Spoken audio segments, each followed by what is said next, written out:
Assalamualaikum warahmatullahi wabarakatuh. Perkenalkan, nama saya Sherly Septiani, NIM F2020-01154, kelas A3 Farmasi. Kali ini saya akan menjelaskan tentang stereoisomer. Pengertian stereoisomer. Stereoisomer adalah suatu molekul yang mempunyai pelekatan atom yang sama, tetapi berbeda susunan atomnya di ruangan 3 dimensi. Dalam stereoisomer, atom yang menghasilkan isomer berada pada posisi yang sama, namun memiliki pengaturan keruangan yang berbeda. Contohnya itu isomer geometrik. Isomer geometrik, variasi penataan atom penyusun molekul dalam ruang 3 dimensi yang dikarenakan ketegaran dalam molekul. Yang pertama, isomer geometri pada hidrokarbon tak jenuh rantai terbuka. Kedua, isomer geometri pada hidrokarbon jenuh rantai terbuka. Ketiga, isomer geometri pada hidrokarbon siklik. Keempat, isomer geometri pada hidrokarbon yang mempunyai pusat kiral. Kita masuk pada yang pertama, yaitu isomer geometri pada hidrokarbon tak jenuh rantai terbuka. Keterbatasan perputaran atom-atom yang terikat pada masing-masing atom C pada ikatan rangkap yang dikarenakan adanya interaksi antara orbital P membentuk ikatan pi. Kemudian isomer geometri cis dan trans. Kemudian isomer geometri E dan Z. Sistem dan tata nama cis dan trans. Cis itu sama dengan pada sisi yang sama, sedangkan trans itu pada sisi yang berseberangan. Kemudian E dan Z. Yang pertama, gugus pada tiap atom C ikatan rangkap diberi prioritas tinggi 1 atau rendah 2 menurut aturan Chain-in-Gold-Prelog. Kemudian yang kedua, jika satu dari kedua atom C ikatan rangkap berada pada satu sisi, isomer Z atau zusammen atau bersama. Kemudian jika satu dari kedua atom C ikatan rangkap berada pada sisi yang berbeda, isomer E atau N-gegen sama dengan berseberangan.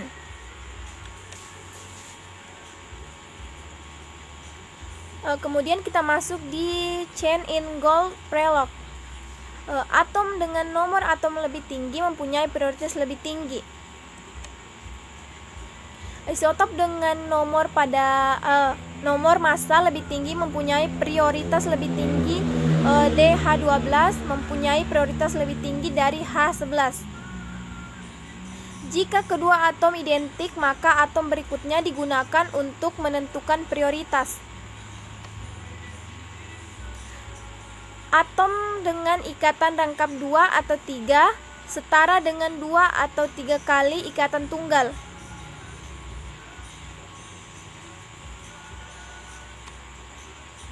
Kemudian yang kedua, isomer geometri pada hidrokarbon jenuh rantai terbuka.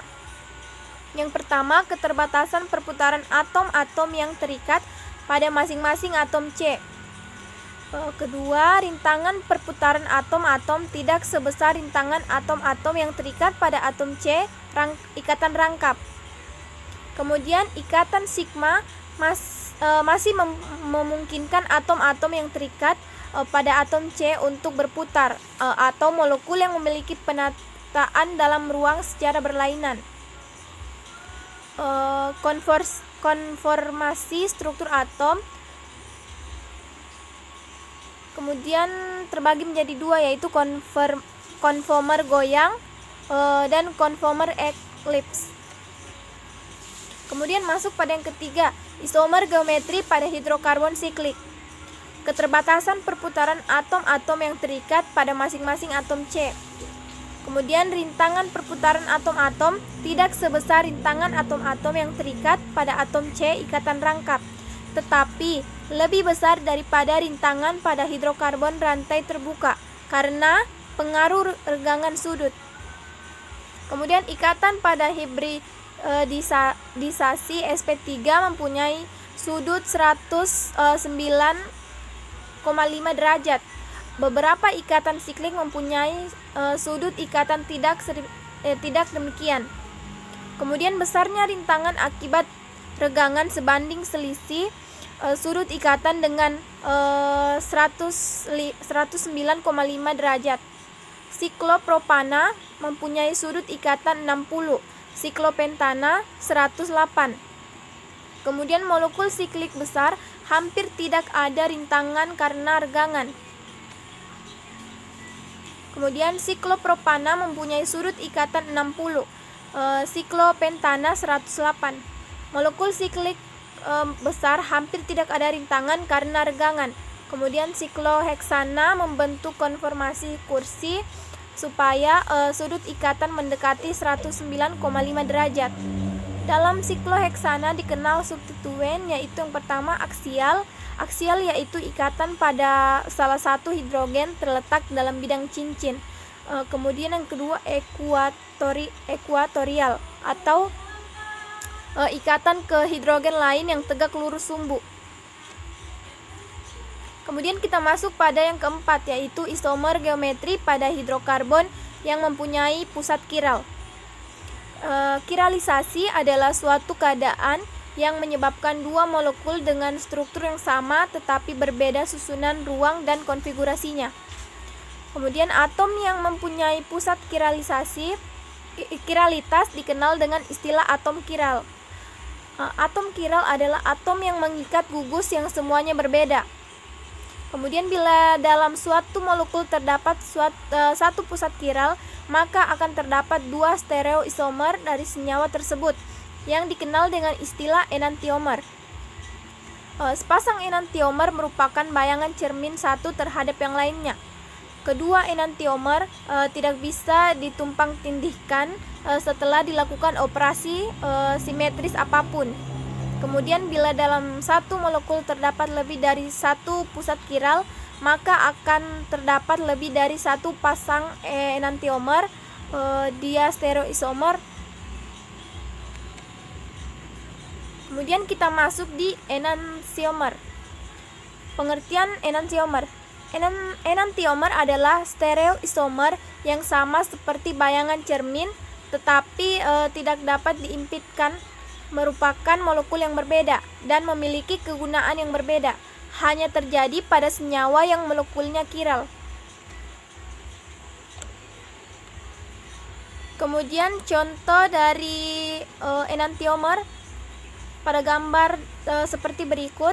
Dari gambar di atas yaitu gambar A, broma klorofluorometan adalah molekul kiral yang stereocenter atau pusat kiral ditunjuk dengan tanda bintang. Rotasi gambar cermin tidak menghasilkan struktur asli. Untuk menempatkan di gambar cermin, obligasi harus dirusak dan direformasi. Kemudian pada gambar B sebaliknya, diklorofluorometan dan gambar cermin yang bisa diputar sehingga mereka superimposible atau tidak dapat bertumpukan. Kemudian kita masuk di sifat enantiomer. Yang pertama mempunyai sifat-sifat fisik yang sama, misalnya titik lebur, titik didih, berat jenis, dan lain-lain. Kemudian yang kedua mempunyai sifat kiralitas yang sama, misalnya sudut putar bidang, polarisasi cahaya, reaksi metabolisme, dan lain-lain. Contohnya adrenalin negatif, yaitu obat pemacu jantung. Selanjutnya adrenalin positif, yaitu tidak berkhasiat. Kemudian yang ketiga indeks biasnya sama. Kemudian yang keempat arah rotasi pada polarimeter berbeda. Kemudian interaksi dengan molekul kiral lain berbeda seperti enzim, testebat, dan sekian. Kemudian kita masuk di enantiomer R dan S, yaitu singkirkan ke belakang atom dengan prioritas terendah. Kemudian yang kedua, beri skala prioritas 3 atom sisanya. Selanjutnya gerakan dari prioritas tertinggi 1 ke tengah 2 hingga terendah yang tersisa yaitu 3. Jika arah perputaran searah jarum jam, maka disebut enantiomer rectus atau R. Selanjutnya, jika arah putaran berlawanan arah jarum jam, maka disebut enantiomer sinister atau S. Kemudian kita masuk di enantiomer positif dan negatif. Yang pertama, pasangan enantiomer yang ditentukan berdasarkan arah putaran terdapat bidang cahaya terpolarisasi bidang. Kemudian yang kedua, enantiomer positif memberikan putaran searah bidang cahaya terpolarisasi bidang atau putar ke kanan. Kemudian sudut putaran bidang polarisasi radiasi terpolarisasi linear setelah radiasi tersebut melewati medium kiral disebut rotasi optik.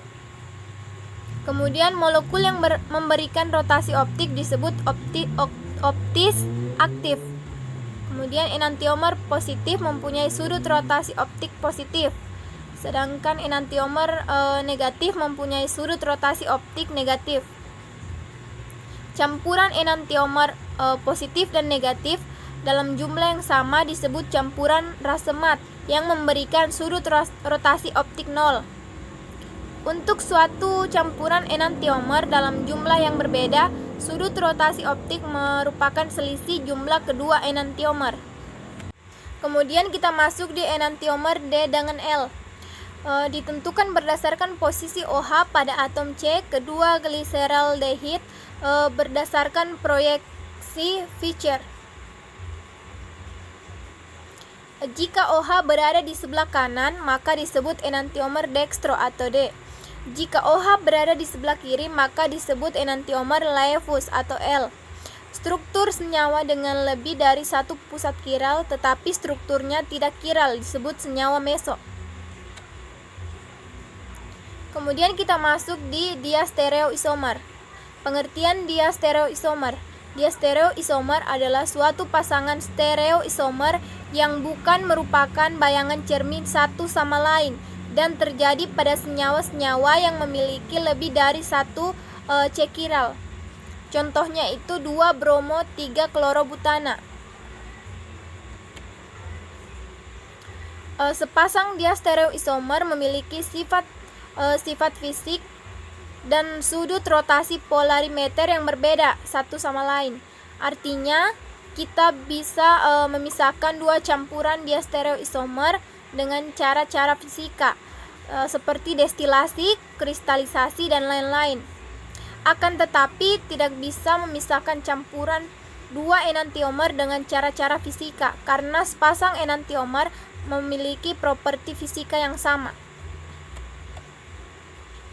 Kemudian kita masuk di diastereoisomer konfigurasional. Diastereoisomer konfigurasional terkait pada konfigurasi R dengan S. Konfigurasi pusat kiral yaitu susunan atom atau gugus atom yang terkait pada pusat kiral. Konvensi RS berguna untuk menunjukkan enantiomer yang dimaksud tanpa harus menggambarkan susunan atom atau gugus pada pusat kiral. Kemudian pusat kiral dilihat dari arah berlawanan dengan atom atau gugus yang mempunyai prioritas terendah, minha dan lain-lain. Maksudnya, yang dilihat berputar adalah atom yang berprioritas 1, 2, 3. Atom berprioritas terendah atau 4 tidak berputar, tetap di sumbunya. Jika urutan prioritas besar atau kecil searah jarum jam, maka pusat kiral dikatakan mempunyai konfigurasi R atau rectus.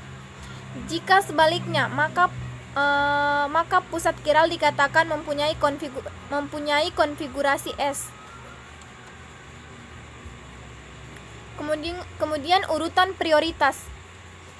Yang pertama, makin tinggi nomor atom, makin tinggi prioritas. Misalnya 1 lebih besar dari BR, BR lebih besar dari CL, kemudian CL lebih besar dari F, F lebih besar dari OH, OH lebih besar dari NH2, NH2 lebih besar dari CH3, sedangkan CH3 lebih besar dari H. Nomor yang kedua, jika ada gugus-gugus yang identik, maka prioritas ditentukan oleh atom seperti berikut. Kemudian yang ketiga, ikatan rangkap 2 atau 3 dianggap sebagai ikatan tunggal yang diganda 2-kan atau diganda 3-kan. Sekian dan terima kasih saya ucapkan, wabillahi taufik walhidayah. Wassalamualaikum warahmatullahi wabarakatuh.